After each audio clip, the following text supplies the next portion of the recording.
Internet Professor Politics here. It's that time of year again. You know what that means, right? It's a new year, clean slate. It's time for us to make our New Year's resolutions. Although the question on my mind this year is, why? I mean, after all, it's not like it's an objectively effective practice. Studies on the topic have shown that most people's resolutions fall flat within a matter of weeks. I mean, yes, of course, it's tradition, albeit one that has fallen in and out of vogue over the last few years, but that answer is about as satisfying objectively as holiday fruitcake. So this year, we're going to take on the role of our incessant 4-year-old cousin and ask, why? First, let's try to tackle the obvious question, right? And tease out where this tradition comes from. Although it turns out that this is a bit more complicated than you might expect. Traditions have a life of their own, and like all animate entities, things evolved to arrive at their present state. So much so that what we see today may be totally unrecognizable from its progenitor. The first record of a New Year's celebration comes to us from the ancient Babylonians, except their New Year started in March to correspond with the harvest, and most of their resolutions were usually focused around paying off their debts. Fast forward to Rome, and we at least managed to move New Year's to its current day, January 1st, although this was more of a product of them, inventing the frickin' calendar than anything else. But they dedicated that day to the most metal god in their entire pantheon. The two-headed god of transitions, Janus. His two-faced gaze stare perpetually into your past and future, and is the reason why we call the month January. However, while the feasts and celebrations offered merriment, there was still a solemn undertone here. There is a difference between resolving to rectify a known societal wrong and resolving instead to better oneself for oneself.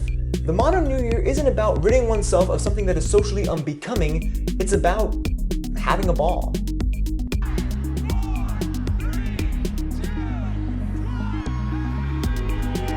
The arrival of the now famous ball drop in New York City is a good way to signify the transition from solemnity to joyousness.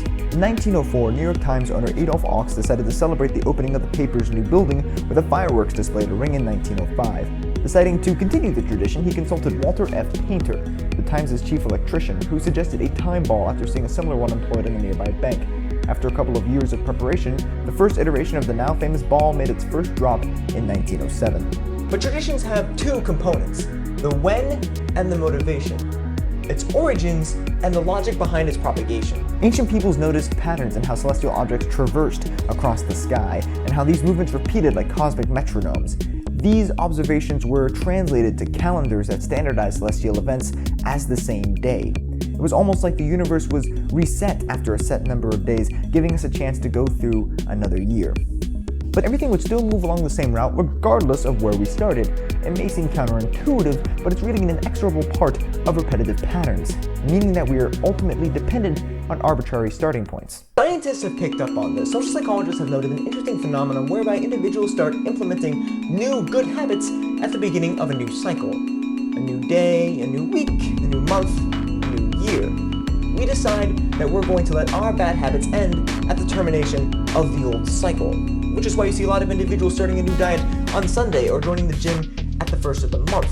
It's just simply more logical, it seems, to let our patterns end at the ending point of a natural pattern so that we have a fresh start, a new good chance to begin anew and better.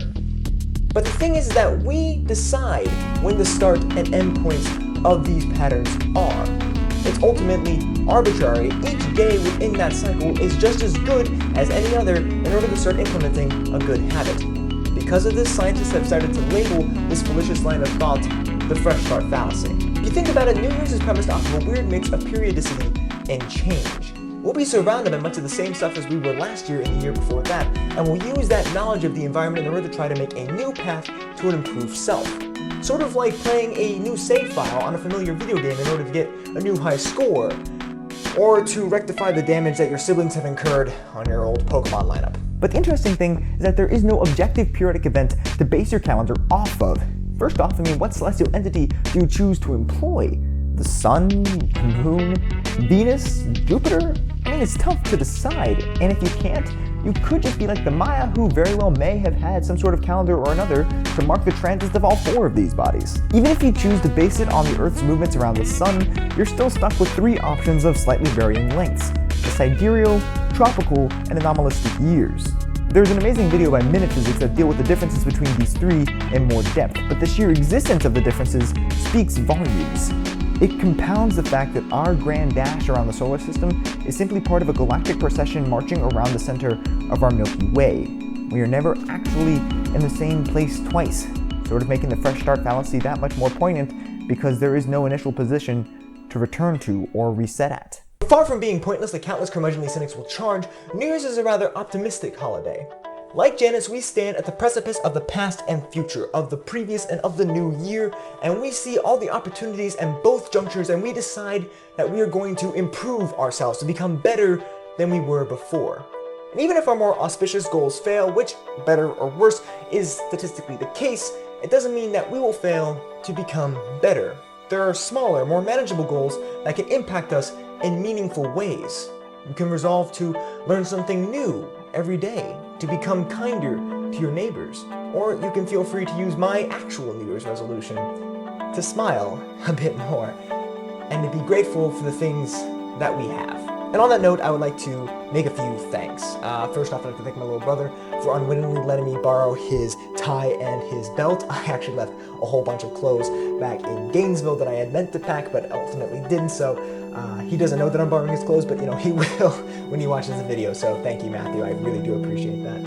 I'd also like to thank my family for letting me go off and be a loner for the hours and hours on end that it took to produce this video. I don't get to see my older brother Steven anywhere near often enough, and he's home for the holidays. I don't see my parents, my mom and dad, and my little brother as often as I would like, but they were kind enough to allow me to go be, alone and go be antisocial in order to produce this video for you guys, and I am really, really grateful for that.